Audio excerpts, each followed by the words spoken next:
Депутат Мирлан Бакиров кайрадан көңүл чордонунда. Эске салсак, эл өкүлү буга чейин ак көйнөк тууралуу кеп козгоп, коомчулуктун талкуусуна кабылган эле. Регламент боюнча атайын жогорку кеңештин ичинде жүрүм туруму, кийим кечек жана башка боюнча норма бар. Бул эмне деген аппарат? Жогорку кеңештин аппараты. Эмнеге карабайсыңар?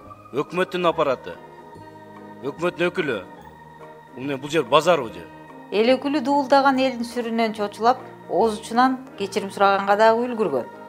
Эгерде ошол инсандын жеке аброюна, же үй бүлөсүнө, же кандайдыр бир коомчулукка кандай бир катуу тийип кеткен болсо, мен ушул мүмкүнчүлүктү пайдаланып өзүр сурап кетемин. Депутат Мирлан Бакиров бул жолу дагы кайрадан жаңылды. Тактап айтсак, Кыргыз Республикасынын эң жогорку кызмат адамдары жөнүндөгү мыйзам долбоорун сунуштап, коомчулуктун сүрүнөн тайсалдап, кайрадан чакыртып алды. Эл өкүлүнүн сунушуна көз жүгүртсөк, жогорку кеңештин спикерине, премьер-министрге атүгүл алардын үй бүлөсүнө кол тийбестик укугун берүүнү сунуштаган мыйзам экен. Мыйзам долбоору менен таанышып чыккандар долбоордо экс-президенттерди, премьерлерди жана спикерлерди өмүр бою мамлекеттин эсебинен каржылоо каралгандыгын какшап айтканы менен эл өкүлү актангандын үстүндө болууда. Экс-төрага, экс-премьер, экс-президент боюнча өзүнчө статья. Ал жерде экс болгондон кийин дагы кандайдыр бир мындай кепилдик болуш үчүн, коркпой, үркпөй премьерде өзүнүн жумушун аткарыш үчүн кепилдик да болуш керек. Бул жерде социалдык коргоо, анын үй бүлөсүн багуу, же машина жана башка деген таптакыр жок. Бир гана экс-төрага деген, же экс-премьер деген күбөлүк берилет. Ошол коргоого алынат. Каалагандар чийкилигинен улам Мирлан Бакиров кайрадан артка чакырып алган мыйзам долбоору менен таанышып көрсөк да болот. Биздин оюбузча, буга чейин ак көйнөк менен даңаза болгон эл өкүлү өзү деле ойлонуп отурса керек.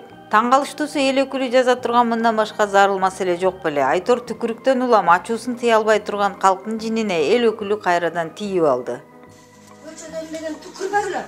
Түкүрсөңөр деген 5 миң сомдон ыштырам экен. Мога түкүргүлө. Атаң иштебесе, атаң иштебесе, мен пенсияны эмнеге жетет? Чындап келгенде мигранттар, алардын балдары жана алардын социалдык маселеси тууралуу маселе көтөрсө болбойбу? Же эл өкүлү көтөргөн маселе сөзсүз түрдө эле экстердин социалдык алабалына байланыштуу болушу керекпи? Айтор калкты эзип кеткен экстерге, учурунда өз дооронун сүргөн премьер жана спикерлерге арналган мыйзам долбоору каржалып турган калкка жаккан жок, жагымпоздуктун дагы чеги бар. Hazreti Bek semiz et. Koy desem be, tay desem be. Işıqılıp semiz soluk, semiz kızırek. Mına. Munusunun oğzu maylanışıp durat.